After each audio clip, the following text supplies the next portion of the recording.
Hello everyone. In previous lecture, I explained about various network diagrams and how to construct them with various steps of it, and I took sufficient example of it so that you can understand how to draw the network diagram. In today's lecture, from that network diagram, the method which is used to solve and find the critical path, we will discuss very important method today, critical path method, the theory of complete theory of it, and what are the terminologies used in it.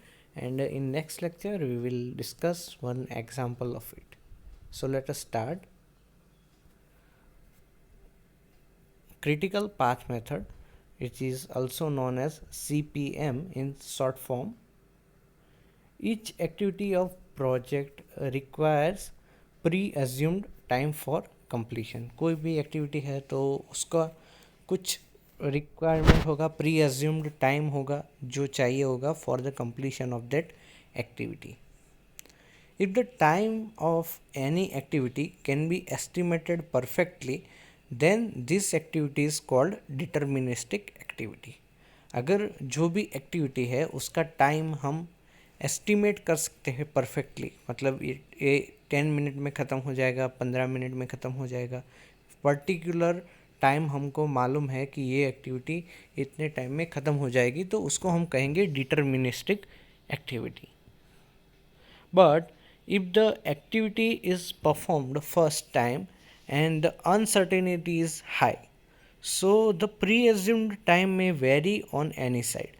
These activities are called as variable activities. अभी यहाँ पे क्या होगा कि जैसे कि कोई military operation हो गया, ठीक है, या तो फिर अभी का हम केस देखें, ठीक है, कोविड-19 की बात करें तो ठीक है, उसकी वैक्सीन कितने दिन में बनेगी उसका टाइम हमको मालूम नहीं है, ठीक है, तो उसमें अनसर्टेनिटी बहुत ही ज़्यादा है. तो if any activity is performed first time, पहले ही टाइम वो परफॉर्म हो रही है और उसमें अनसर्टेनिटी बहुत ही हाई है, so the pre assumed time में वेरी ऑन एनी साइड. सो हम पहले से जो एज्यूम कर रहे हैं टाइम कि इतने टाइम में वैक्सीन बन जाएगी, तो वो वेरी हो सकता है, ठीक है. This is called that's variable activities. For evaluation of network having all activities as deterministic activities, the technique used is called critical path method. और जो हमारी सबसे पहले वाली एक्टिविटीज़ थी, that was about the deterministic activities, जिसमें हम perfectly time को एस्टिमेट कर पाते थे, ठीक है, वैसी एक्टिविटीज़ का इवैल्यूएशन है, उसका नेटवर्क है, वो इवैल्यूएशन हम किस मेथड से करेंगे, that is called as critical path method. Evaluation of the network having all activity as deterministic activity, यानी कि जो क्रिटिकल पाथ मेथड है उसमें सारी की सारी एक्टिविटीज़ कौन सी होगी, deterministic activities.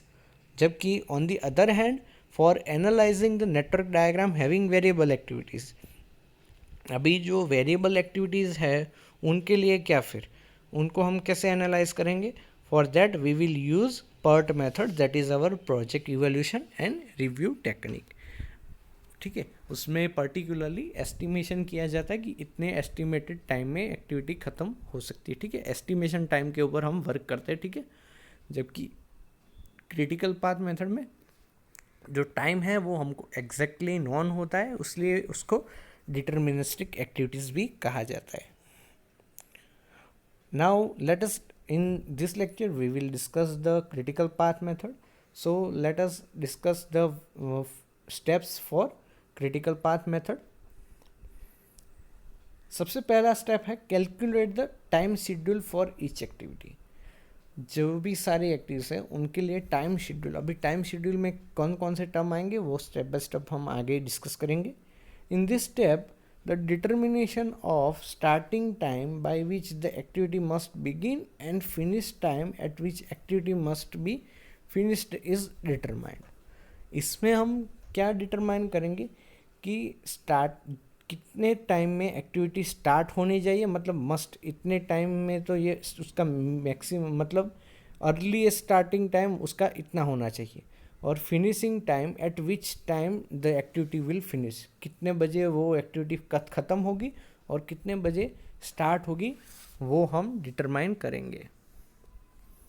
From that we can find out the earliest starting time, earliest finish time, latest start time और late finish time. कोई भी एक्टिविटी है या तो अर्ली स्टार्ट होगी या तो लेट स्टार्ट होगी, या तो अर्ली फिनिश होगी या तो लेट फिनिश होगी. तो इतने जो टाइम्स है चारों टाइम हमको फाइंड आउट कर दें. ठीक है, अर्लीस्ट स्टार्टिंग टाइम मतलब अर्ली से अर्ली एक्टिविटी कब स्टार्ट हो सकती है और लेट में लेट कब स्टार्ट हो सकती है. फिर अर्ली में अर्ली कितनी फिनिश हो सकती है, अर्ली स्टार्ट होगी तो अर्ली फिनिश भी होगी एक्टिविटी, और लेट कब फिनिश हो रही है वो टाइम हमको फाइंड करना है. First, what is earliest starting time और earliest start time. It is sometimes written as EST in short form. जब भी EST लिखा हो तो वो अर्लीस्ट स्टार्ट टाइम होगा. EST is the time at which an activity can begin at the earliest. मतलब सबसे पहले पॉसिबिलिटी स्टार्ट होने की जो है एक्टिविटी की उसको हम कहेंगे EST, मतलब अर्ली में अर्ली स्टार्ट होगी. For EST it is assumed that the all preceding activities are finished before starting that activity. EST में हम क्या अज्यूम करते हैं कि जो भी प्रीसीडिंग एक्टिविटीज़ है वो ख़त्म हो चुकी है, उसके बाद ही ये एक्टिविटी स्टार्ट होगी. ठीक है, जैसे ही ख़त्म होगी ये वाली एक्टिविटी, दूसरी एक्टिविटी है वो स्टार्ट हो जाएगी, लेकिन वो आगे वाली एक्टिविटी ख़त्म होनी चाहिए. Sometimes the activity is depending on more than one activity. ऐसा भी पॉसिबल है, जैसे हमने नेटवर्क डायग्राम में देखा कि कोई एक्टिविटी है वो डिपेंडेंट है, वो आगे वाली 2-3 एक्टिविटीज़ के ऊपर डिपेंडेंट है, तो वो सब ख़त्म होगी उसके बाद इसका अर्ली स्टार्ट होगा. ठीक है, so until and unless both preceding activities are not completed, that depending activity cannot be started. so जब तक जो आगे वाली preceding activities है वो सारी complete नहीं हो जाती. ठीक है, जो आगे वाली activities है उनका complete होना बहुत ही ज़्यादा important है, और वो जब तक complete नहीं होगी तब तक हम नई activity start नहीं कर सकते. that depending activity cannot be started. So following is the way to calculate EST. So जो EST है वो हम कैसे कैलकुलेट करेंगे. If only one activity coverage is on an event, it's EST is given by EST of the tail event of the activity added with the activity duration. अभी इसको मैं एक एग्जाम्पल के थ्रू एक्सप्लेन करूँगा. Suppose there is one activity 1 to 2 और ये हमारी A activity है और उसकी ड्यूरेशन है सपोज 10 मिनट, और उसके बाद दूसरी एक्टिविटी स्टार्ट हो रही है B और उसका ड्यूरेशन है सपोज 5 मिनट और इसको 3 नंबर दे देते. सो यहाँ पे ये जो एक्टिविटी है इसका अर्ली स्टार्टिंग टाइम क्या होगा, ये होगा EST फॉर दिस ए के लिए EST ये होगा अर्ली स्टार्टिंग टाइम 0, ये 0 से स्टार्ट होगा. फिर ये ख़त्म को कब होगा, यहाँ पे 10 मिनट के बाद ख़त्म होगा. 10 मिनट इसका ड्यूरेशन यहाँ पे दिया हुआ है, तो 10 मिनट के बाद ख़त्म होगा. तो ये जो टेल इवेंट है, टेल इवेंट में जो टेल इवेंट का अर्ली स्टार्टिंग टाइम, यहाँ पे जो टेल इवेंट है उसका अर्ली स्टार्टिंग टाइम क्या होगा, the activity added with the activity duration. जो टेल इवेंट है EST of the tail event, जो EST है टेल इवेंट का वो, और जो एक्टिविटी का ड्यूरेशन है मतलब 10. सो यहाँ पे आएगा 10 जो होगा वो B एक्टिविटी के लिए EST बन जाएगा. 10 मिनट के बाद ही B एक्टिविटी स्टार्ट होगी. If more than one activity coverages ESTs via all the path would be calculated and the highest value is chosen and termed as EST. अभी मोर than one path का मतलब क्या होगा कि 1 के बाद यहाँ पे 2 है, फिर 3 है, फिर 4 है. अभी इस पाथ से आ रहा है तो यहाँ पे 10 मिनट लग रहा है, यहाँ पे 8 मिनट लग रहा है और यहाँ पे 12 मिनट लग रहा है. तो जो EST है सपोज इन सबको वो कंबाइन करके एक और एक्टिविटी बन रही है 5 नंबर और 5 से फिर 6 नंबर. सो यहाँ पे ये जो EST होगा वो जो भी हाईएस्ट टाइम है, यहाँ पे 12 है, सो वो 12 होगा हमारा EST फॉर द 5। यहाँ पे इस एक्टिविटी के लिए वो उसका EST होगा, 8 नहीं होगा और 10 नहीं होगा। हमको कौन सा टाइम लेना है? If more than one activity coverages EST while all path would be calculated and the highest value is chosen.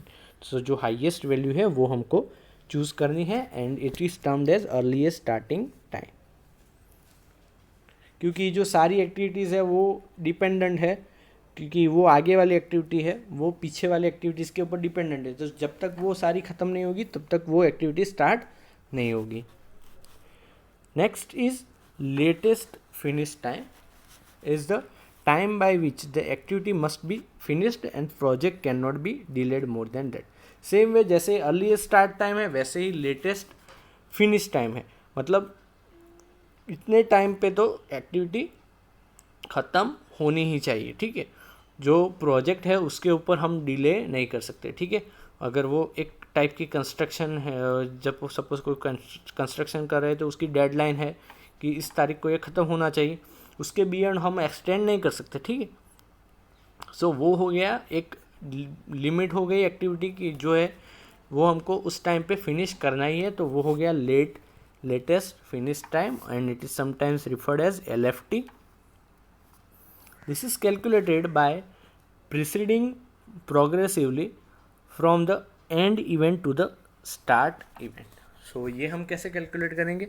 And event से स्टार्ट करेंगे, एंड इवेंट से लेके स्टार्ट रिवर्सिंग वे में हम कैलकुलेट करेंगे फ्रॉम द एंड इवेंट जो है हमारा एंड पॉइंट है, ठीक है। सपोज 10 नंबर है तो वहाँ से रिवर्स वे में हम कैलकुलेट करेंगे LFT, latest finish time, progressively from the end event to the start event. The LFT for the last event is assumed to be equal to its EST। और जो भी LFT है last event का वो उसके EST के equal होगा, वैसा हम अज्यूम करेंगे, ठीक है। जो उसका EST होगा, सपोज हम आगे से कैलकुलेट करते करते आ रहे हैं और यहाँ पे हमको जो EST था वही सपोज यहाँ पे मिला EST, यहाँ पे 18 मिला, ठीक है। तो वही होगा उसका LFT 18, और EST और LFT दोनों सेम होगा, तो यहाँ पे LFT से हम रिवर्स वे में कैलकुलेट करते करते जाएंगे, ठीक है। LFT सबके लिए LFT is the for the other event are calculated by following rule. और जो अदर एक्टिविटीज़ हैं उनके लिए ये रूल अप्लाई होंगे। If only one activity branches from an event then computed LFT while all paths and lowest value is chosen and termed as LFT। यहाँ पे अगर एक ही एक्टिविटी ब्रांच हो रही है फ्रॉम एन इवेंट तो जो LFT होगी वो ऑल पाथ में से कैलकुलेट की जाएगी और जो भी लोवेस्ट वैल्यू है वो चूज़ की जाएगी एज अ LFT, ठीक है। तो जो लोएस्ट वैल्यू होगी वो हमारी होगी LFT, सब पाथ के लिए कैलकुलेट करेंगे और जो लोएस्ट होगी that will B LFT। Step 2 जो है वो हमको EFT कैलकुलेट करना है और LST, मतलब अर्लीस्ट फिनिश टाइम कैलकुलेट करना है और लेटेस्ट स्टार्टिंग टाइम, ये दोनों हमको कैलकुलेट करना है। तो इन दोनों का इक्वेशन है कि जो अर्लीस्ट फिनिश टाइम है that will be the starting time plus time of activity, यानी कि अर्लीस्ट फिनिश्ड कब होगा। सपोज ये यहाँ पे 1 है, 1 से लेके 2, 2 से लेके 3, इसका 10 मिनट है, तो यहाँ पे अर्लीस्ट स्टार्टिंग टाइम यहाँ पे होगा EST 10, ठीक है। और जो यहाँ पे इसका ड्यूरेशन है सपोज 50, सो यहाँ पे अर्लीस्ट फिनिश टाइम क्या होगा 10 + 5 विच विल बी 15, जो भी यहाँ पे टाइम ऑफ एक्टिविटी, और उसको हम ड्यूरेशन भी कहते हैं, ठीक है। सो ड्यूरेशन ऑफ एक्टिविटी या तो फिर time of activity is added in the EST। जो अर्लीस्ट स्टार्टिंग टाइम है उसमें ड्यूरेशन ऐड किया जाएगा तो हमको मिलेगा EFT, अर्लीस्ट फिनिश टाइम, और ये हो गया earliest starting time. Same way LST कैसे फाइंड करेंगे? लेटेस्ट स्टार्टिंग टाइम, वो लेटेस्ट फिनिश टाइम में से एक्टिविटी की जो ड्यूरेशन है उसको माइनस कर देंगे, तो जो लेटेस्ट स्टार्टिंग टाइम है वो हमको मिल जाएगा। लेट में लेट जब एक्टिविटी स्टार्ट होगी वो हमको कैसे मिलेगी? जो लेटेस्ट फिनिश टाइम है उसमें से एक्टिविटी की ड्यूरेशन माइनस कर देंगे। जैसे कि यही सेम एग्जांपल लेंगे 1, 2 और 3। यहाँ पे सपोज हमको लेटेस्ट फिनिश टाइम मिला 18 और ड्यूरेशन है 5। सो यहाँ पे लेटेस्ट फिनिश टाइम में से ड्यूरेशन माइनस कर देंगे तो 30 क्या मिला, 13 हमको मिला लेटेस्ट स्टार्टिंग टाइम कि लेट में लेट इतने बजे ये इतने टाइम पे स्टार्ट होगी एक्टिविटी। अगला जो स्टेप है that is calculate the float in various activity of the project. So जो भी प्रोजेक्ट है उसके अंदर फ्लोट है वो हमको कैलकुलेट करने हैं। Float is determined on the EST and LFT और EST and LST and it is also termed as total float. जो फ्लोट है उसको सिंपली हम टोटल फ्लोट भी कहते हैं और वो डिटरमाइन किया जाता है जो भी अर्लीस्ट फिनिश टाइम है एंड लेटेस्ट फिनिश टाइम, या तो फिर अर्लीस्ट स्टार्टिंग टाइम और लेटेस्ट स्टार्टिंग टाइम, इसके ऊपर से हम फाइंड कर सकते हैं। फ्लोट का मतलब क्या हुआ कि इतना वेरिएशन है, जो एक्टिविटी स्टार्ट हो रही है या तो फिर फिनिश हो रही है उसमें इतना वेरिएशन हो रहा है, ठीक है। So it is the positive difference between the finish time और starting time of starting time. जैसे कि यहाँ पे हो गया, ये हो गया हमारा EST अर्लीस्ट स्टार्टिंग टाइम कोई भी एक्टिविटी का, एक पॉइंट हमने मेज़र किया। उसके बाद सपोज़ ये हो गया दूसरा point that is our latest starting time LST latest starting time. उसके बाद हमारी एक्टिविटी का ड्यूरेशन है, ये सपोज़ हमारी ड्यूरेशन है, मतलब ये हमारी एक्टिविटी यहाँ पे स्टार्ट हो रही है और यहाँ पे फिनिश्ड होगी, वो होगा अर्लीस्ट फिनिश टाइम। और लेट में लेट कब फिनिश होगी, ये इतने के बाद सपोज लेट फिनिश टाइम इधर है LFT लेटेस्ट फिनिश टाइम। सो यहाँ पे ये जो डिफरेंस है अर्लीस्ट स्टार्टिंग टाइम और लेटेस्ट स्टार्टिंग टाइम, और या फिर अर्लीस्ट फिनिश टाइम और लेटेस्ट फिनिश टाइम, इसको हम कहेंगे float. That will be our the total float और सिंपली फ्लोट, टोटल फ्लोट और फ्लोट, ये डिफरेंस या तो फिर ये डिफरेंस, ठीक है। बिफोर एंड आफ्टर एक्टिविटी, ये हमारी एक्टिविटी की ड्यूरेशन है, सपोज ये एक्टिविटी है, ठीक है। सो उसके पहले ये अर्लीस्ट स्टार्टिंग टाइम है या ये लेटेस्ट स्टार्टिंग टाइम है, उसके बाद अर्लीस्ट फिनिश टाइम है और ये लेटेस्ट फिनिश टाइम है, ठीक है। सो जो फ्लोट का इक्वेशन है वो क्या होगा, इन दोनों का डिफरेंस होगा, ठीक है, LFT और EFT का, या तो फिर LST या तो EST का डिफरेंस, ठीक है। So that will be the float, जो भी अर्लीस्ट स्टार्टिंग टाइम EST और LST लेटेस्ट स्टार्टिंग टाइम, इन दोनों का डिफरेंस, ये हमारी बीच में होगी एक्टिविटी और फिर अर्लीस्ट फिनिश टाइम और लेटेस्ट फिनिश टाइम, यानी कि LFT में से EFT माइनस करेंगे और या तो फिर LST में से EST माइनस करेंगे। सपोज ये अर्ली स्टार्टिंग टाइम है यहाँ पे 0, उसके बाद ये है early latest starting time 5, duration है 10। सो अर्लीस्ट फिनिश टाइम कितना होगा 15 और जो लेटेस्ट फिनिश टाइम कितना है 5, ठीक है, 20, ठीक है। सो यहाँ से टोटल जो है वो यहाँ पे 20 हुआ। सो यहाँ पे फ्लोट होगा वो कितना मिलेगा 5 और यहाँ पे भी फ्लोट जो मिलेगा वो कितना मिलेगा 5 मिलेगा, ठीक है। जो एक्टिविटी के आगे और पीछे हमको फ्लोट इतना मिलेगा। The total time is calculated after considering the sequence of project and time required to complete the each activity. So जो टोटल टाइम है वो कैसे कैलकुलेट किया जाएगा, after considering the sequence of the project and time required to complete each activity. Step number 4 is identify the critical activities and find the critical path. और उसके बाद हमको जो क्रिटिकल एक्टिविटीज़ फाइंड करना है और फ्लोट फाइंड उसका critical path find करना होगा। सो जो क्रिटिकल पाथ है are those activities that must be started on time and must be completed on time. मतलब उनका फ्लोट होगा वो क्या होगा 0 होगा, ठीक है। मतलब जैसे ही ख़त्म होगी वैसे ही स्टार्ट हो जाएगी, तभी हम क्रिटिकल पाथ कहेंगे उसको। जैसे ही एक एक्टिविटी ख़त्म होगी उसके बाद तुरंत दूसरी एक्टिविटी स्टार्ट हो जाएगी, मतलब वो लेट होना नहीं होगी या तो फिर अर्ली भी नहीं होगी, ठीक है। Otherwise the project may gate delayed, otherwise जो प्रोजेक्ट होगा वो क्या हो जाएगा डिले हो जाएगा। मतलब यहाँ पे क्या होगा जो भी अर्लीस्ट स्टार्टिंग टाइम है वो ही लेटेस्ट स्टार्टिंग टाइम है, और जो भी अर्लीस्ट फिनिश टाइम है वो ही लेटेस्ट फिनिश टाइम है। ठीक है, यहाँ पे जो फ्लोट है, float is equal to zero, दोनों का डिफरेंस होगा वो क्या होगा, ज़ीरो होगा। मतलब अगर डिले हुआ इसमें तो जो प्रोजेक्ट होगा वो डिले हो जाएगा। ठीक है, those activity are critical activity and the path through those activities called as critical path, और उन्हीं एक्टिविटी को हम क्रिटिकल एक्टिविटीज़ कहेंगे, और उसमें से जो पाथ पास होगा उसे हम क्रिटिकल पाथ कहेंगे। That path is the longest path of the project, and उसे हम फाइंड करेंगे, that will be the longest path of the project.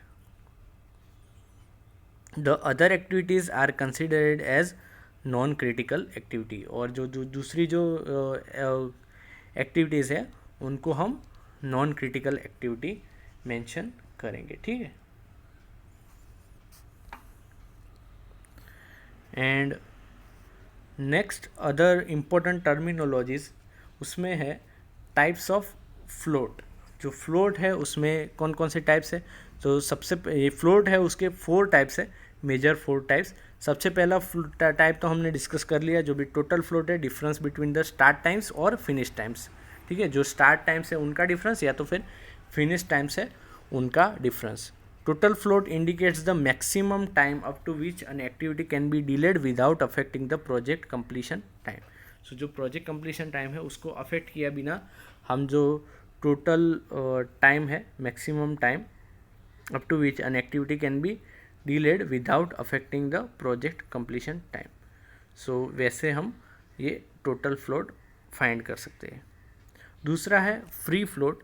It is the part of the total float within which an activity can be manipulated without affecting the floats of subsequent activities। तो जो भी subsequent activities है उनको manipulate किए बिना, जो भी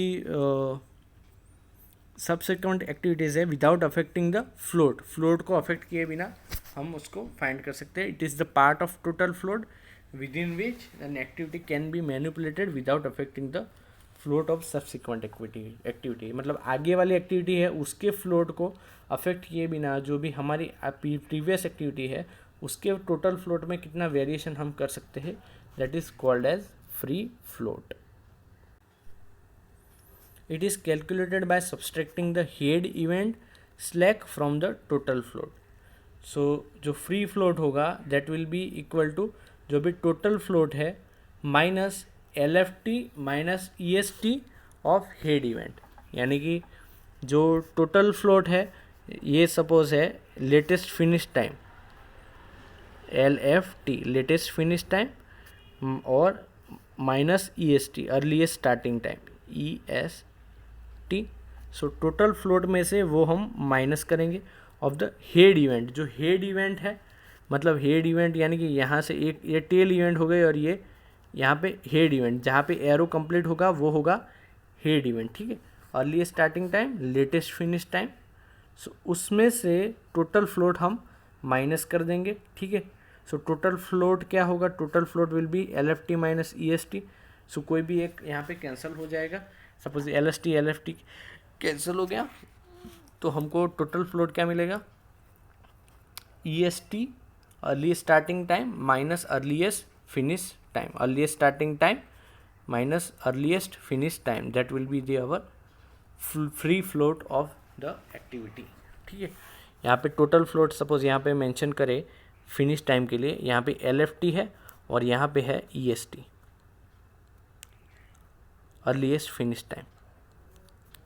ठीक है, ये EFT है और यहाँ पे है ये है फ्री फ्लोट। हम बात करेंगे तो टोटल फ्लोट में से ये माइनस करेंगे तो ये LFT कैंसिल हो जाएगा, LFT माइनस EST है इसलिए, और ये जो हमको मिलेगा that will be our free float EFT and EST। तो इसमें हम जो है वो वेरिएशन कर सकते हैं, that will be our free float. Thus we can say that the free float is the time by which completion of an activity can be delayed without delaying it। immediator successor activity. So in this way we can find the free float. So जो यहाँ तक इस lecture में यहाँ तक रखते हैं, ठीक है। और जो आगे की जो टर्मिनोलॉजीज है वो I will discuss in the next lecture with more example, because this lecture will become more lengthy. So thank you very much for listening me carefully. So this is the end of the lecture. We will discuss in the next lecture about the types of float, the all four types, and other important terminologies. Thank you very much for listening me carefully. Have a nice day.